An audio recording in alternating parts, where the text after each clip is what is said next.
সচিবালয়ে ভয়াবহ আগুন, ১৯ ইউনিটের ৬ ঘন্টার চেষ্টায় নিয়ন্ত্রণে এক দমকল কর্মী নিহত। দুর্ঘটনা নাকি নাশকতা, তদন্তের পর জানা যাবে বললেন স্বরাষ্ট্র উপদেষ্টা। ঢাকার বুকে অটোরিকশার দাপট, আতঙ্কের জারে রমরমা বাণিজ্য। ১৫ বছরে বাজার বেড়ে ১০,০০০ কোটি টাকা, নীতিমালা করা সহ সংস্কারমূলক পদক্ষেপের পরামর্শ।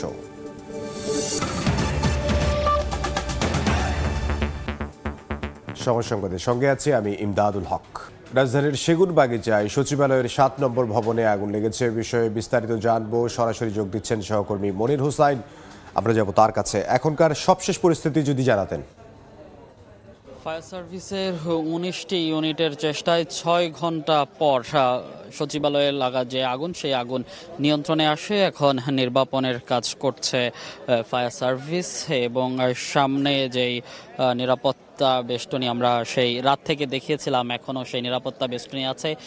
বিজিবি আছে পুলিশ, সেনাবাহিনী এবং র্যাবের সদস্যরা এবং এপিবিএনের সদস্যরা, তারা আসলে নিরাপত্তা দিচ্ছেন। এবং আমরা এই মুহূর্তে সচিবালয়ের যে ১ নম্বর গেট, সেই ১ নম্বর গেটে আছি এবং সচিবালয়ের কর্মকর্তা কর্মচারীদের জন্য কিছুক্ষণ আগেই সচিবালয়ের ৫ নম্বর গেট খুলে দেওয়া হয়। সেই ৫ নম্বর গেট দিয়ে কর্মকর্তা কর্মচারীরা ভেতরে প্রবেশ করেছেন এবং আমরা একটু আগেই দেখেছি আসলে ভেতরে প্রবেশ করেছেন তথ্য উপদেষ্টা মোহাম্মদ নাহিদ, তিনিও ভিতরে প্রবেশ করেছেন এবং এর আগে স্বরাষ্ট্র উপদেষ্টা এসেছিলেন।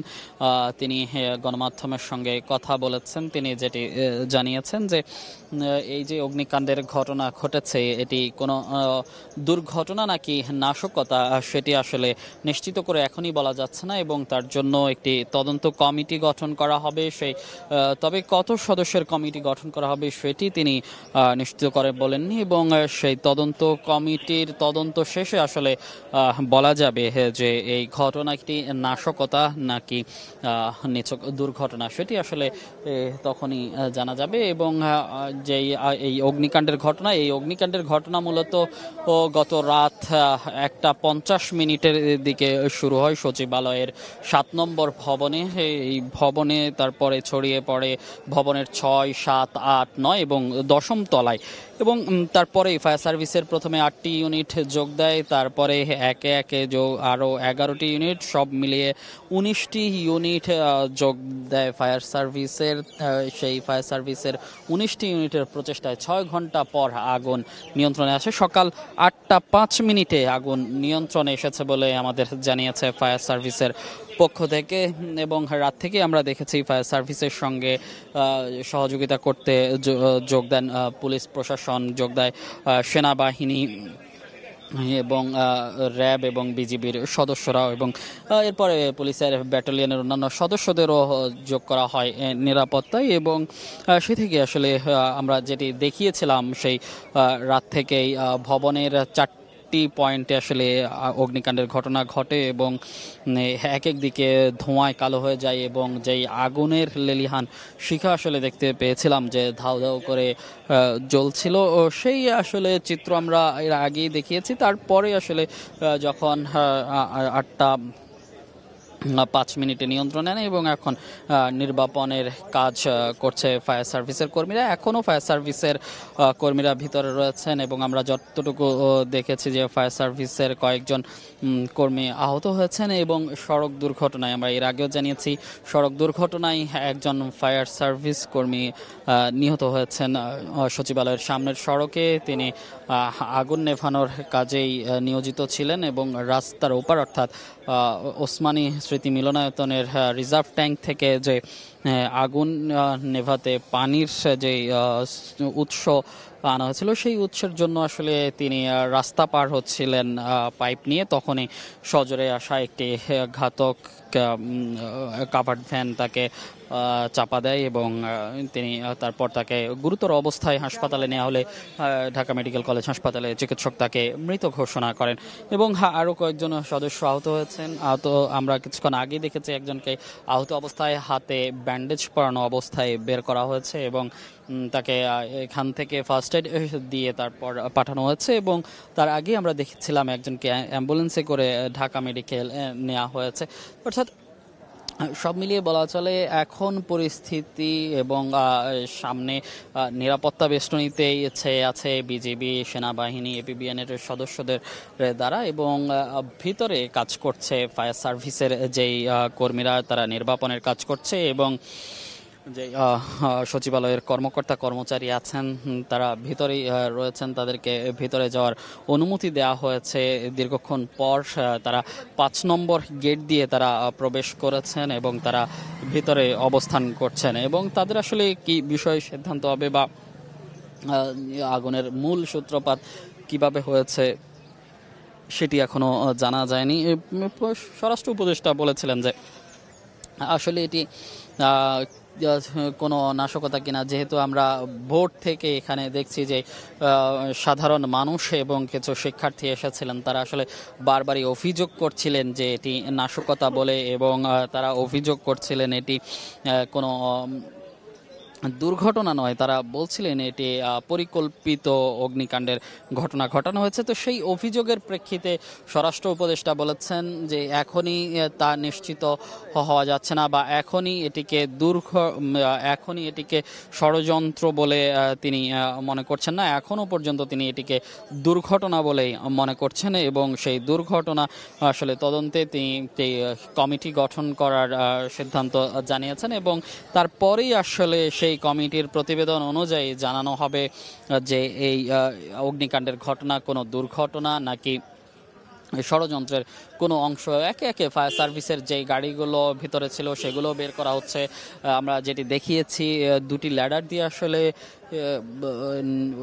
নির্বাপন কাজ এবং আগুন নিরূপণের কাজ করা হয়েছে। সেই ল্যাডারগুলো বের করা হয়েছে ধীরে ধীরে, এবং একে একে গাড়িগুলো তারা আসলে কাজ করছে, এবং যে তাদের সংখ্যা আসলে যে 19টি ইউনিট এসেছিল সেই ইউনিট কিন্তু কমানো হয়েছে অনেকগুলো ইউনিট, এবং ধীরে ধীরে গাড়িগুলো চলে এবং একে একে বের হচ্ছে। এবং যেই ফায়ার সার্ভিসের পক্ষ থেকে যেটি বলা হয়েছিল, যেহেতু আমাদেরকে এখানকার যেই স্থানীয়রা আছেন তারা অভিযোগ করেছিলেন ফায়ার সার্ভিসের কর্মকাণ্ড নিয়ে, ফায়ার সার্ভিসের তৎপরতা নিয়ে, যদিও তো ফায়ার সার্ভিসের ডিজি সকালে জানিয়েছিলেন যে এখানে আসলে ফায়ার সার্ভিসের তৎপরতার কোনো ঘাটতি তিনি দেখছেন না, বরং ফায়ার সার্ভিস যথাসময়ে এসেছেন এবং তারা তাদের উদ্ধার কাজ শুরু করেছেন। তবে যেহেতু সচিবালয়ের গেটের জায়গা সংকুলন রয়েছে, বড় গাড়ি ঢুকতে সমস্যা হয়েছে, ল্যাডার বহনকারী যেই এই গাড়ি আছে সেই গাড়িটিও ঢুকতে আসলে বেগ পেতে হয়েছে, যার কারণেই মূলত বেগ পেতে হয়েছে এবং যার কারণেই দেরি হয়েছে। এবং আমরা যেটি বলছিলাম যে 5 নম্বর গেট খুলে দেওয়া হয়েছে, সচিবালয়ের যে কর্মকর্তা কর্মচারীরা আছেন তারা প্রবেশ করছে। তো সেখানে আছেন সহকর্মী আলামিন তুষার, আমরা চলে যাচ্ছি আলামিন তুষারের কাছে। তুষার, দর্শক দেখতেই পাচ্ছেন যে সচিবালয়ে প্রবেশ করছেন সচিবালয়ের যারা কর্মকর্তা কর্মচারী, তারা প্রেস ক্লাবের ঠিক উল্টো পাশে যেই গেটটা, এটা 5 নম্বর গেট, সাধারণত এই গেটটা বন্ধ হয়ে থাকে। এই গেটটা দিয়ে খুব একটা এখানকার যারা কর্মকর্তা কর্মচারী রয়েছেন তারা আসলে তেমনভাবে প্রবেশ করেন না এই অংশটায়।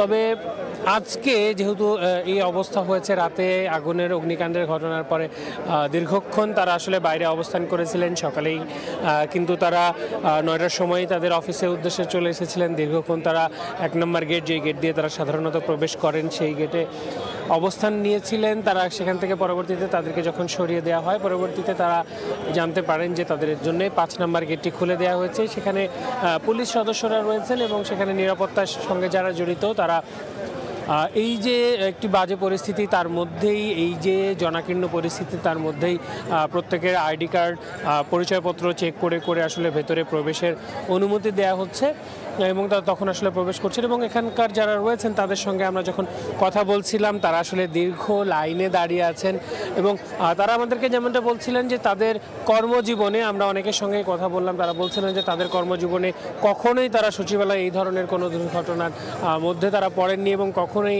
এভাবে লাইন ধরে অর্থাৎ সারিবদ্ধ হয়ে দাঁড়িয়ে তারা তাদের কর্মস্থলে প্রবেশ করবেন এমনটা আসলে তারা কখনো কল্পনাও করেননি। সেটা আজকে এই পরিস্থিতির কারণে তাদের আসলে করতে হচ্ছে এবং সেখানে যেমন দীর্ঘ লাইনে রয়েছে একদম সকল পর্যায়ের কর্মকর্তা থেকে কর্মচারী সবাই একই লাইনে আসলে তারা দাঁড়িয়ে ধীরে ধীরে তাদের কর্মস্থলে প্রবেশ করার চেষ্টা করছেন।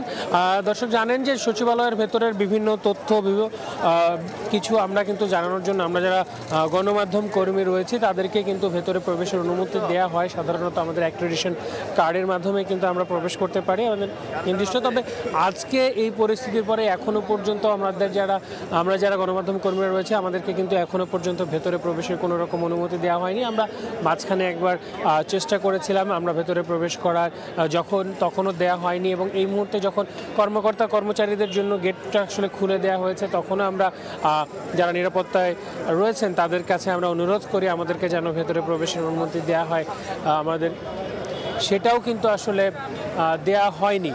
আমাদের যিনি রয়েছেন অর্থাৎ ভেতরের যে খবরাখবর সেটা আসলে কি পরিস্থিতি রয়েছে পুরো সেটা সার্বিকভাবে আসলে আমাদের খুব একটা আমরা আসলে ওভাবে ভেতরের পরিস্থিতিটা আসলে বলতে পারছি না। তবে বাইরের পরিস্থিতি দেখে যেটা আজ করা যাচ্ছে যে একটি মাত্র গেট দিয়ে যেহেতু সকল কর্মকর্তা কর্মচারীদেরকে ঢোকানো হচ্ছে এবং সেখানেও কারা কারা অফিস করবে এবং বিশেষ করে যে 7 নম্বর ভবনে যেই পরিস্থিতি 7 নম্বর ভবনে যেই অবস্থা সেখানে তারা আসলে সেইখানকার যারা কর্মকর্তা কর্মচারী যারা সেই ভবনটায় অফিস করেন তাদের কাজ করেন তারা আসলে কিভাবে তাদের কাজ করবেন সেটা নিয়েও আসলে অনিশ্চয়তা রয়েছে। এছাড়াও আশপাশের যে ভবনগুলো রয়েছে তাদের নিরাপত্তার ব্যাপারটাও কিন্তু আসলে তাদের মাথায় রয়েছে। তবে ফায়ার সার্ভিসের যেই গাড়িগুলো আসলে ল্যাডারগুলো এবং অন্যান্য যে বাহনগুলো ছিল সেগুলো কিন্তু এরই মধ্যে আসলে ভেতর থেকে বের করে আনা হয়েছে এবং আমরা ফায়ার সার্ভিস কর্মীদেরকে দেখেছি অর্থাৎ ফায়ার ফাইটারদেরকে আমরা দেখেছি তাদের যে পানি দেওয়ার যে পাইপ যেগুলো রয়েছে জলের পাইপ সেগুলো কিন্তু আসলে তারা গুটিয়ে ফেলছিলেন সেটাও আমরা কিন্তু দেখেছি 1 নম্বর গেটের সামনে সেখানটা দিয়ে। ভেতরের রিজার্ভ থেকে যদিও এখনও নাকি পানি দেওয়ার ব্যবস্থা করা হচ্ছে এই ব্যাপারগুলো কিন্তু আমরা জানতে পেরেছি। আমরা দেখেছি যে একটি মাত্র গেট দিয়ে যেহেতু এবং বড় গেট দিয়ে এবং কোনো ধরনের গাড়ি কিন্তু আসলে সচিবালয়ের ভেতরে আজকে প্রবেশ করতে দেওয়া হচ্ছে না। বাইরের কোনো গাড়ি সেটা মন্ত্রী উপদেষ্টা কিংবা যে কারো গাড়ি হোক না কেন সেটা কিন্তু আসলে তাদেরকে ভেতরে প্রবেশ করতে দেয়া হচ্ছে না। সবাই আসলে পায়ে হেঁটে ভেতরে প্রবেশ করছেন এবং এই যে দীর্ঘ সারিতে দাঁড়িয়ে প্রত্যেকে তাদের কর্মস্থলে প্রবেশ করার আসলে চেষ্টা করছেন। ঠিক প্রেস ক্লাব উল্টো পাশে এই জায়গাটা কিন্তু মোটামুটি সাধারণ দিনে একটু হলেও ফাঁকাই থাকে এই পাশের অংশটা যেহেতু এই গেটটা খুব একটা ব্যবহার করা হয় না সেই জায়গা থেকে আজকের যে পরিস্থিতি সেটা আসলে এই গেটের একদম পুরো চিত্রটাই পাল্টে দিয়েছে। এবং আমরা দেখেছি যে ক্রিয়া উপদেষ্টা যে টেলিযোগাযোগ যিনি উপদেষ্টা তিনিও কিন্তু এখানটায় কিন্তু রয়েছেন ভেতরে প্রবেশ করেছেন আমরা জানতে পেরেছি। আমি যদি 7 নম্বর ভবনের ব্যাপারটা যদি আরেকবার একটু আরও বিস্তারিত আপনাদেরকে জানাই দর্শক যে এই যে সচিবালয়ের 7 নম্বর ভবনটি সেটি আসলে 9 তলা বিশিষ্ট। আপনাদেরকে বারবার বলছিলাম যে 6ষ্ঠ তলা থেকে উপরের দিকে আসলে আগুনটা ছড়িয়েছে সেই 6ষ্ঠ তলাতেই কিন্তু যিনি উপদেষ্টা এই যে অন্তর্বর্তী সরকারের গঠনের আগে যে আন্দোলন বৈষম্য বিরোধী ছাত্র আন্দোলনের হয়ে সেখানে যে গুরুত্বপূর্ণ ভূমিকা রেখেছিলেন আসিফ মাহমুদ তিনি যেই মন্ত্রণালয়ের দায়িত্বে আছেন যুব ও ক্রীড়া মন্ত্রণালয় সেটা কিন্তু এই 6 তলাতে এবং তার পরবর্তী তলাতে অর্থাৎ 7ম তলাতে ডাক ও টেলিযোগাযোগ এবং তথ্য প্রযুক্তি মন্ত্রণালয়ের কিন্তু বেশ কিছু অফিস রয়েছে। 8ম তলায় স্থানীয় সরকার ও পল্লী ও সমবায় মন্ত্রণালয়ের কিন্তু অফিস রয়েছে। আর 9ম তলায় আসলে শেষ মুহূর্তে আমরা যে আগুনটা দেখেছিলাম সেটা আসলে ছিল সড়ক পরিবহন ও সেতু মন্ত্রণালয়ের। আমরা যতটুকু জানতে পেরেছি যে সড়ক ও জনপথের যেই অংশটা সেটা রয়েছে এবং বারবার যেটা বলা হচ্ছিল যে অর্থ বিভাগ নিয়ে কিন্তু বড় সড়ো একটি সবার মধ্যে একটি ভয় কাজ করছিল যে অর্থ বিভাগের যে অংশটা সেটা কিন্তু আসলে 3য় এবং 4র্থ তলায় এবং যতটুকু আমরা জানতে পেরেছি যে যেহেতু 6ষ্ঠ তলার উপরে আগুন এগুলো ছড়িয়েছে নিচের দিকে ছড়ানো খুব একটা ছড়ায়নি সেই জায়গা থেকে অর্থ বিভাগের অংশটুকু এখনও পর্যন্ত নিরাপদ আছে বলেই আসলে মনে করা হচ্ছে। 5ম তলায় কিন্তু শ্রম ও কর্মসংস্থান মন্ত্রণালয়ের কিছু রয়েছে এবং আমরা অনেকেই হয়তো আপনাদেরকে দর্শক জানিয়েছেন যে পানি সম্পদ মন্ত্রণালয়ের হয়তো এই ভবনে, কিন্তু সেটা কিন্তু আসলে এই ভবনে নয়, তেমনটাই আমরা জানতে পেরেছি।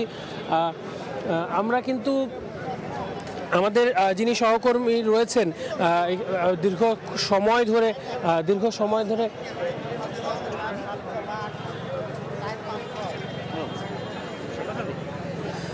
সেখানে আমাদের দীর্ঘ সময় ধরে কিন্তু আমাদের যিনি এখানে সচিবালয়ে দীর্ঘ সময় ধরে কিন্তু কাজ করেন আমাদের আরেক সহকর্মী প্রসূন আশিস, তিনি তার দীর্ঘ সময়ে এই ধরনের পরিস্থিতি সচিবালয়ে দেখেছেন কিনা এবং সেই 7 নম্বর ভবনে কিন্তু উনি কাজ করেছেন, সেটা যদি আমরা একটু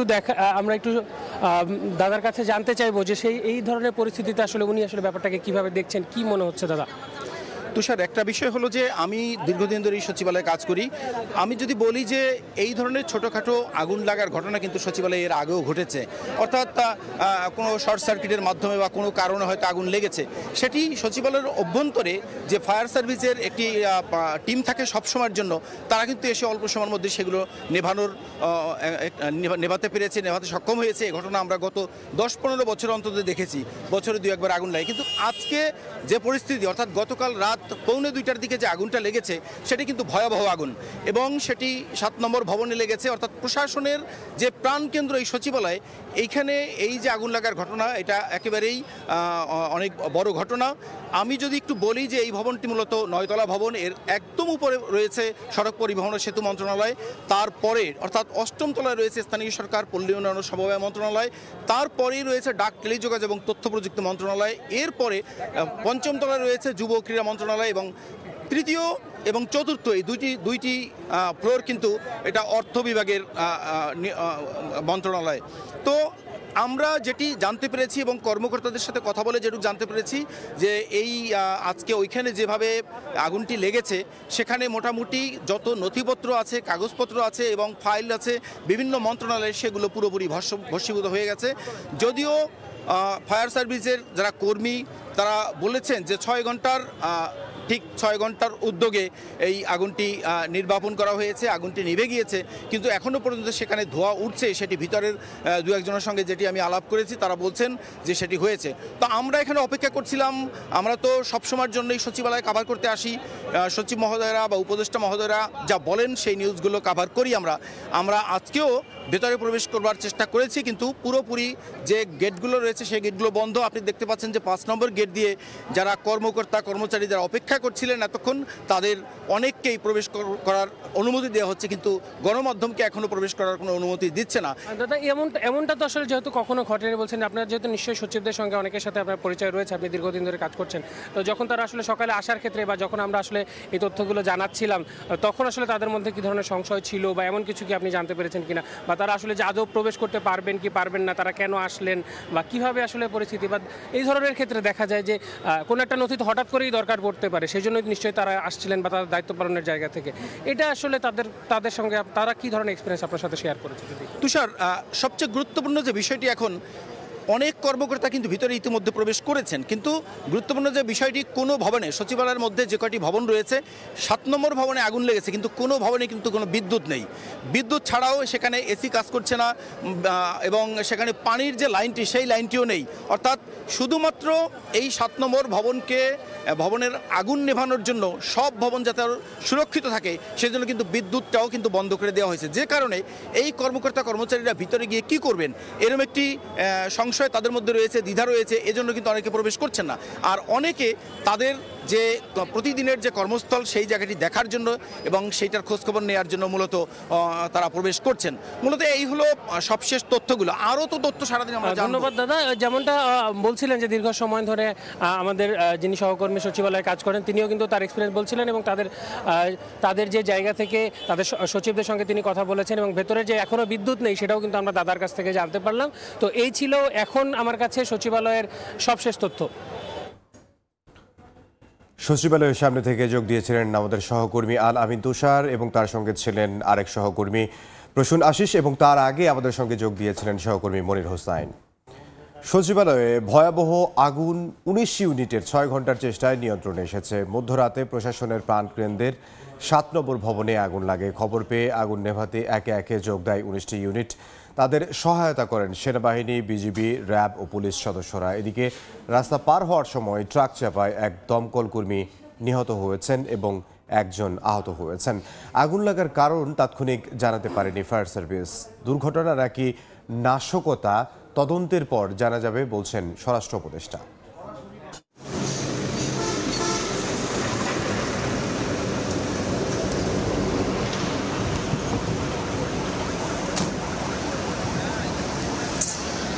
দাউ দাউ করে জ্বলছে আগুন। বুধবার রাত 1:52 হঠাৎই আগুন লাগে প্রশাসনের প্রাণকেন্দ্র সচিবালয়ের 7 নম্বর ভবনের 6ষ্ঠ তলায়। মুহূর্তেই তা ছড়িয়ে পড়ে 7ম, 8ম ও 9ম তলায়।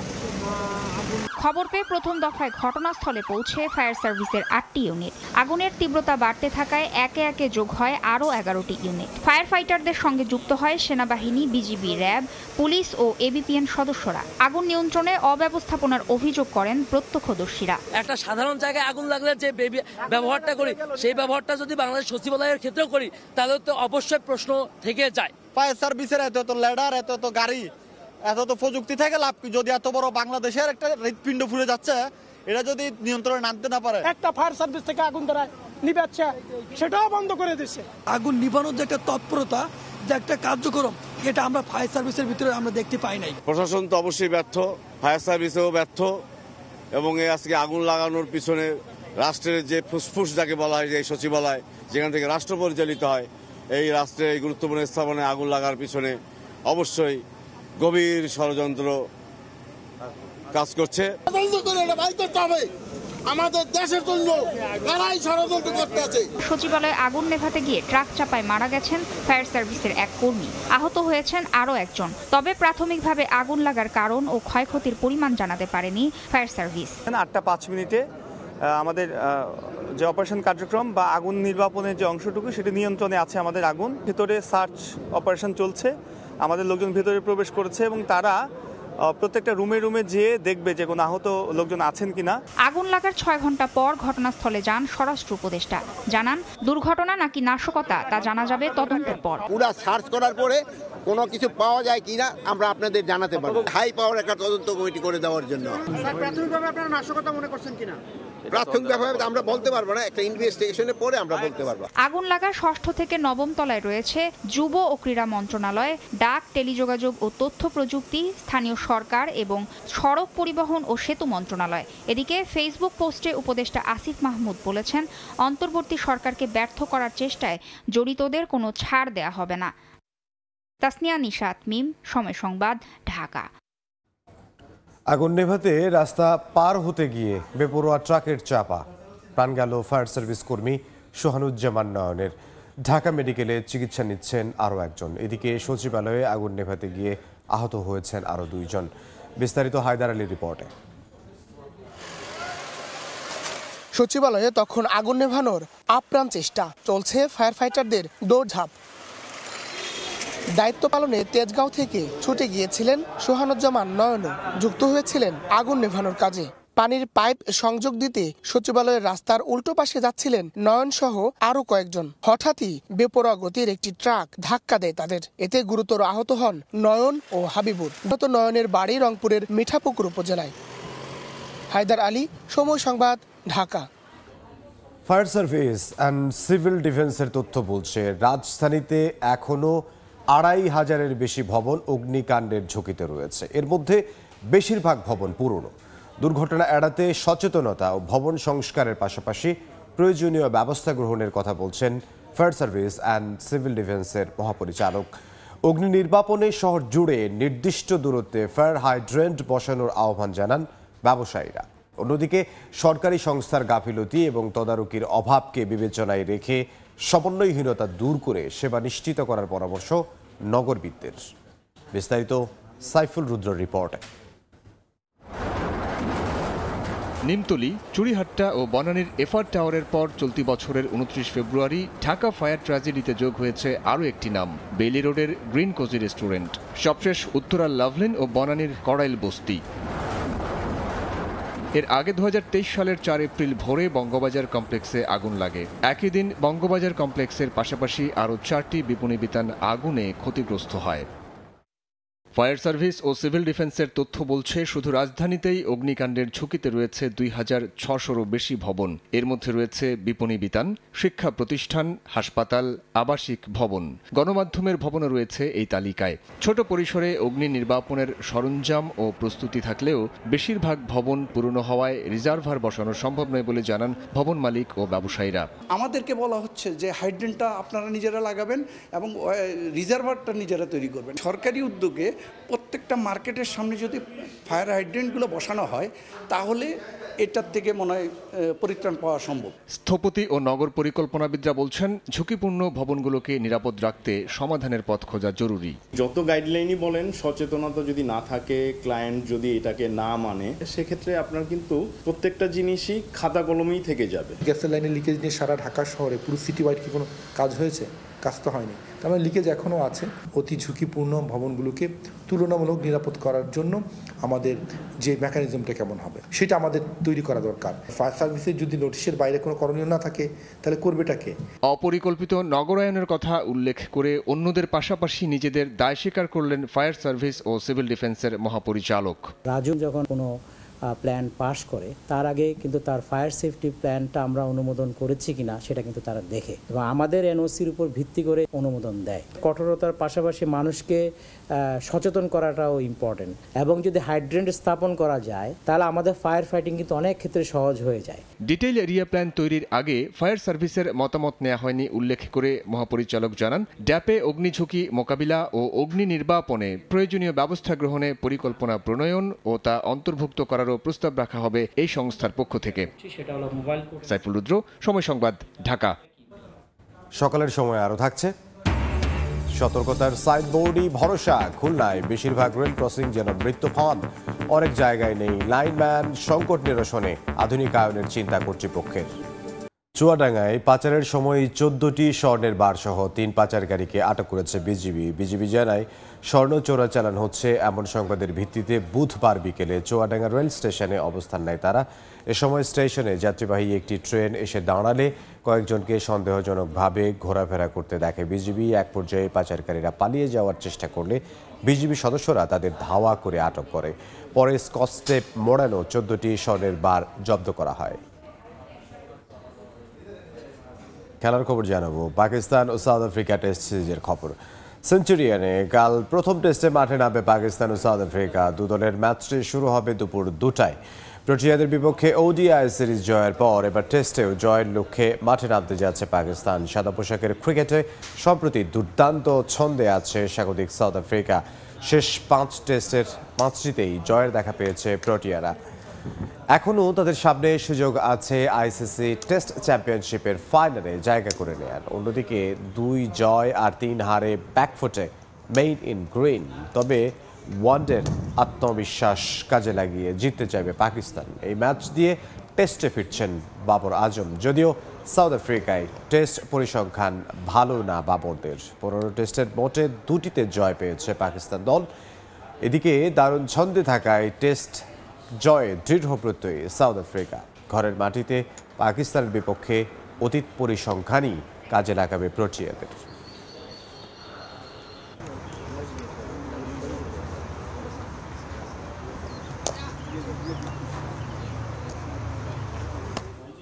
এই ছিল সময় সংবাদে। সঙ্গে থাকুন সময়ের।